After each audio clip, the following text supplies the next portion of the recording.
Hey guys, welcome to Whiskey and Literature. I'm your host, Captain Mike, and tonight it's bourbon in the house, 1792. We have the small batch, and really what we want to talk about tonight, the full proof 1792. Let's talk about the distillery, the specs and stats of these whiskeys, and then get it. 1792 was named for the year that Kentucky joined the United States. They closed their distillery last year in 2022 to the public, no tours or visitors. So if you go do the Bourbon Trail, you can't go see 1792. And the website does say that they are the oldest fully functioning distillery in Bardstown, Kentucky.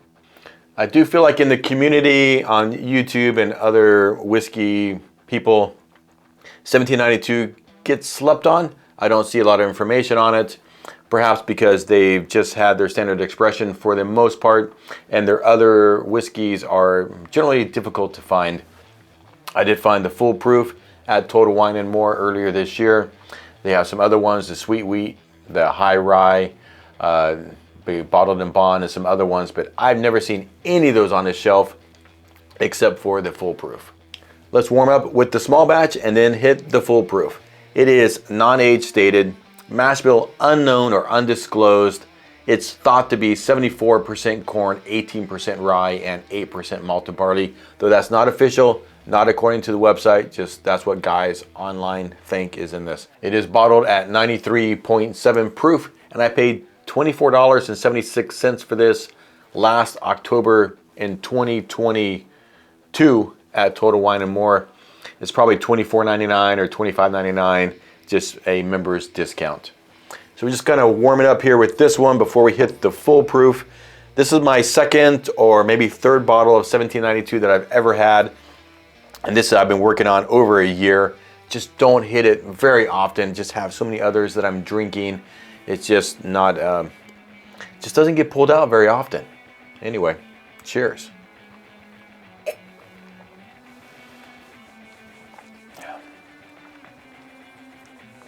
And that's too bad. It's probably doesn't get pulled out because it's not really an exciting bourbon. It's very standard bourbon. Got those caramels, some vanilla, you have some oak in there. It's high rye. The nose is light, and I've had a couple of pours of this in the past few days. The nose is very light. It's non-distinctive, simple and faint. On the palate, you can get some of that rye. Mrs. Captain and I had a pour of this with the Four Roses small batch select a couple of nights ago, and we both preferred the 1792. I don't think I drink a lot of this because in this price range, there are a lot of options, and I would say better options. The nice thing about this, it is a little bit higher proof than the other standard offerings from a lot of distilleries. The basic Jim Beam, Jack Daniels, they're all in the 80 to 85 range. This is 93.7, so that's nice, but it also costs quite a bit more. And even cheaper, you can go to the Wild Turkey 101. That's a great comparison. It's less and it's a higher proof. And I think really in this price range, it's just what is your preference? Do you like the Jack Daniels? Do you like the Knob Creek? Do you like the Jim Beam? Do you like the 1792, the Four Roses? Whatever the profile that suits you best, I think is what you're gonna hit. In 1792, because it's high rye, it does have a little something that a lot of these other bourbons don't have, but that really is just down purely to your preference, and that price range, I think, it's just what do you want? I also get, it's just kind of lingering there, a little bit of a banana note on the 1792. It's pretty faint. It's not as forward to me as the Jack Daniels or the Woodford Reserve Double Oak that I get on there. It's a faint, lingering, just sweetness banana.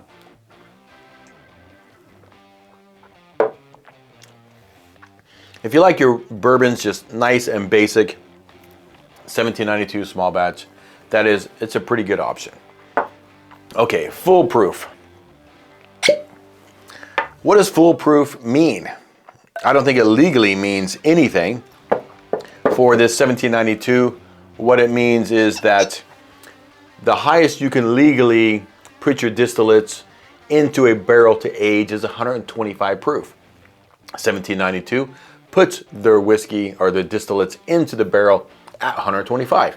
Some distilleries do put it down to 107 or 110, which used to be the legal limit. They raised it in the 50s, I think, to 125. So most distilleries went to 125, including 1792. And so for them, they're defining foolproof as what the distillate went into the barrel at. So when it comes out after it's aged, again, it's non-age stated, so we don't know how old it is. When it comes out, it's at a higher proof. So they do add water to it to bring it down to 125 proof. So they can't call it barrel strength or barrel proof or cask strength, because those all mean just what it comes out of the barrel at. So they proof it down, cut it with water to get it to 125, which was the barrel entry proof, and that's foolproof for 1792. I'm assuming this is the same mash bill as the small batch, but again, it's an undisclosed mash bill, non-age stated. I paid $48.07 for this at Total Wine & More in August of this year. I do believe that the price is $49.99 if you can find it there. One difference between the small batch and the foolproof is the foolproof is non-chill filtered. They do run it through a plate filter, but it's non-chill filtered, which I think is pretty cool. And I've had a couple comments about whether or not non-chill filtering makes a difference in the whiskey, and I've had a couple subscribers say that they've blinded non-chill filtered and chill filtered versions of the same whiskey and not really been able to notice a difference. But I think for a lot of people, and maybe it's just a perceived, it's something that's like inception in your mind and you think because it's non-chill filtered. I'm still figuring this stuff out. So does non-chill filtered, does that make a difference to you? I don't know. I'm still figuring it out. But regardless, foolproof, 1792, non-chill filtered. And one last thing as well, this also is a single barrel, so it's not a small batch. I keep forgetting about that. This is a single barrel 1792 Total Wine & More. And this is a good example of why, unless you live in some little podunk town in Utah, there's probably a whiskey society or Facebook group that I think you should join. And I think I've gotten some, a lot of it's just guys bragging on the bottles that they bought. But I have gotten some good information from those Facebook pages, and I joined 2 communities here in the area that I'm at. And so I saw someone said, Total Wine & More has the 1792 foolproof. So I was out later that day, I popped in, and sure enough, they had one and I picked one up. So that's a good reason to join those communities and share what you're finding and see what other guys are finding in your area. Anyway, regardless, foolproof, 1792. It's almost the same nose, just more present. Strong, a little bit of ethanol there in the nose. And this bottle's been open for a couple of weeks. You saw me just pour it in there right now. It hasn't been resting at all really in the glass. And the whole swirl thing, there's debate about that from the different distilleries and the experts online, whether you should swirl or not your whiskey. Certainly this is a much richer looking glass. This, you can just tell it's watered down, it's proofed down, just looks more, just looks yummier. And it smells yummier. There you go. Yeah, nice and rich. Vanilla, caramel. It's just the basic bourbon notes amped up.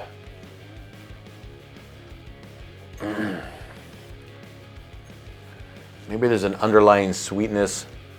It's a different note than the 1792. Maybe some kind of berry or some little fruit like that. This is just so much fainter. Just the same, but faint. Cheers.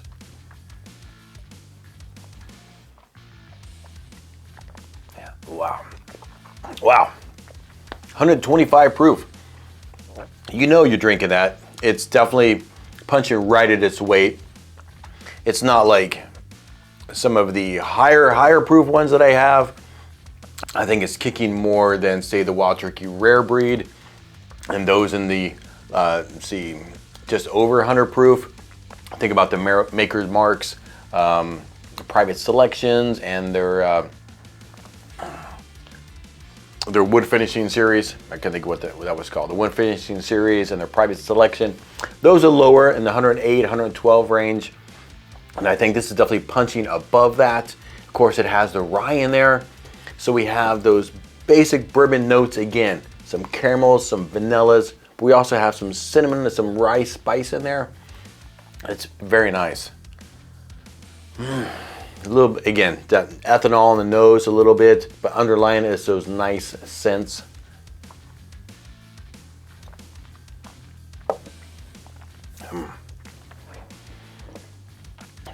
It's a nice mouthfeel. It tastes viscous and potent. Like, I'm enjoying this. I like this bottle of whiskey. The small batch, I believe it has a lot of competition in this price range and in the proof range. And it just doesn't stand out from the pack, other than maybe having a little bit more rye than some of the other Kentucky style bourbons. The full proof for $49.99.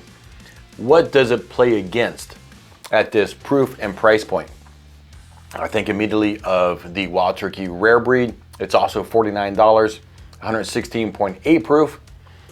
So a little lower proof. I think it's a less exciting whiskey, the Wild Turkey Rare Breed. This just has more, I don't know offhand the mash bill of the Rare Breed, but I feel like this just has a little bit more kick than the Wild Turkey Rare Breed. Same price and a higher proof. And I was trying to think what else on my shelf plays with this, and all I could think of was the Old Grandad 114. It is lower proof and half the price at least. Also less exciting. I think this is a better whiskey, better mouthfeel. But other than that, I mean, what barrel strength whiskeys do I have? We have the Bulleit Bourbon barrel strength, and we have the Old Forester 1920, which is 115 proof. And both those are $10 more than the 1792 full proof. But they are also both more available.